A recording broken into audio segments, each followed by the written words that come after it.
Assalamu alaikum, урматтуу бага сүрүүчүлөр. Кутман күнүңүздөр менен. Бүгүн 10 май 2020 жыл. Кайрадан эле бактабыз.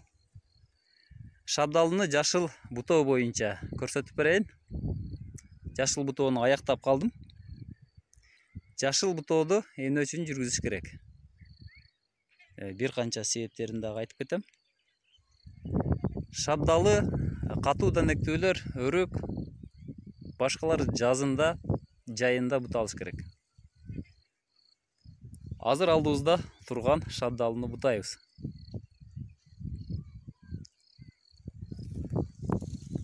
Мына шабдалыда өтө катуу бутаганыбыздан кийин мына ушундай катуу өсүүгө алып келген. Мына бир эле кронасын көрдүңүздөр. 5-6 лидерлүү болуп чыга баштаган. Бул натыйжада астындагы мынакей. Астындагы мөмөлөргө көлөкө түшүрө баштаган мынакей. И ошондой эле мына оорулары дагы бар. Биринчи мынакей ичине караган мына бутактын ичине карагандарын алып салабыз. Азыр алганга оңой. Мына ичине карагандарды алдык. Андан кийин катар тургандарды алабыз мынакей. Үстүндөгүсү калат, бул астындагысы кетет. Эми ооруган бутактарды дагы алышыбыз керек мынакей. Сиздерге көрүнүп аткан болсо, бир бутак курчабайст оорусу менен, бурама оорусу менен ооруган. Муну да сындырып алып салабыз.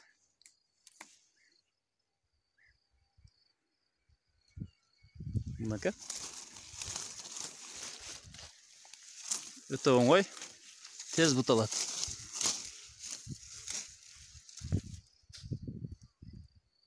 Эми астынан чыккандар дагы алып салабыз.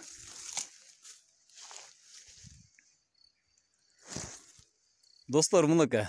Эгер сиздер бакты дарылабаган болсоңуздар, бутай турган болсоңуздар, чымындын курту бар. Мына өзөккө түшөт. Өзөктөн кирип кургатып коюшу мүмкүн. Ошон үчүн сөзсүз бакты дарылап туруш керек. Бул жерде бар экен. Бул жерде көрүнөт мынакей. Көрдүңүздөр мынакей. Мына жерге курт түшкөн. Натыйжада бул жерде кургаткан мынакей. Кайра бул жерден өсө баштаган мынакей.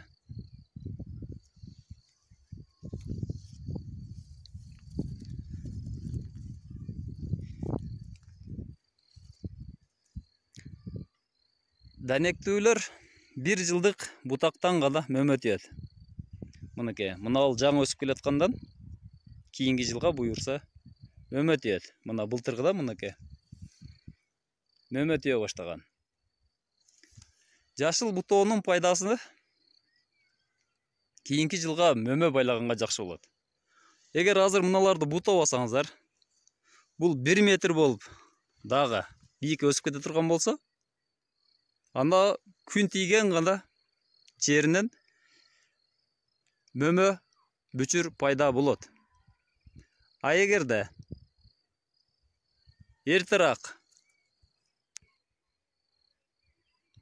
эгерде жайда бутабай турган болсоңуз, анда мөмө жогорго карай жыла баштайт. Себеп бышкан бутактан гана гүл, мөмө бүчүр пайда болот. Эгер көлөкөдө калса, ал жалбырак бүчүр бойдон гана калып калат.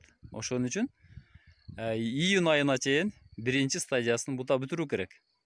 Данектүүлөрдө сөзсүз жайда буталбаса, кышкы бутоодо ал желим оорусу менен. Ушундай оору менен ооруйт, желим чыгарат. Натыйжада бул ракка алып келиши мүмкүн. Таптакыр кышында бутабайсыз деп айтышыңыздар мүмкүн. Кышында да бутайбыз. Кышында болгону чаласын гана тууралаш керек болот. Мынакей азыр бир катар ачып таштадык муну. Ортосуна күн тиет. Дагы ала турган шактары бар. Дагы алабыз.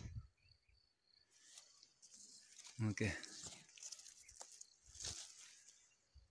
Мына бул жерге күн тиет, бул жерге күн тиет. Айланып күн тиет. Мынакей астында дагы ошондой. Бул жагы күн тиет. Күн тийген жерден мөмө пайда болот. Буларды дагы алыш керек. Эгер бул жерге мынакей астына күн тийбей турган болсо, анда бул жерде мөмө болбойт. Себеби бутак бышпайт. Бутак бышыш үчүн күн тийиш керек. Белгилүү саатты алыш керек. Ошондо гана мөмө жакшы болот.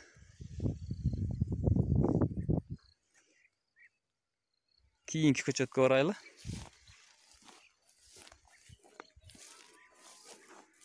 Көрүңүздөр, ичине карап өскөн. Жарыш өскөн бутактары бар, орулуу бутактары бар. Мына ушуларды алып салыш керек.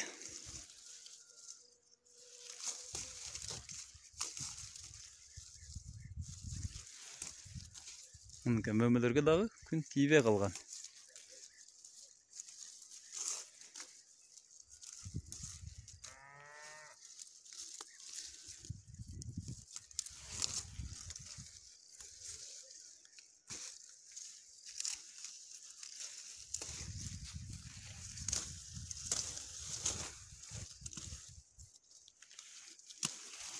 Азыр оңой алынат азыр. Ичине караган, кайчылашкан жерлерди алып коюш керек мынакей.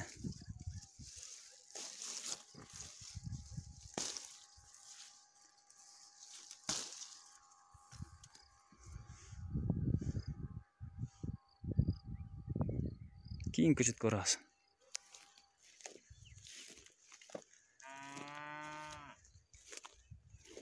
Сиздерге көрүнбөшү мүмкүн. Мынакей. Ичине караган бутактар. Булар ичине карап өсүп атат. Бул чашка формада. Бул форманы бузуп, мына ичине карап өсүп келатат. Мынакей. Өсүмдү аябай көп. Мына сиздерге көрүнүп аткан болсо, бираз бул жерде бурама оруулары бар. Мына ушул орууларды дагы алып салсаңыз болду, кутуласыз. Орулуу бутакты алып коюш керек. Башка бутакка жок элек убакта алып салсаңыз кутуласыз. Мынакей ичине карап өсүп атат. Бул катарлашып жарышып аткан. Мынакей муну алыш керек. Мынакей ичине карап келатат. Муну да алыш керек.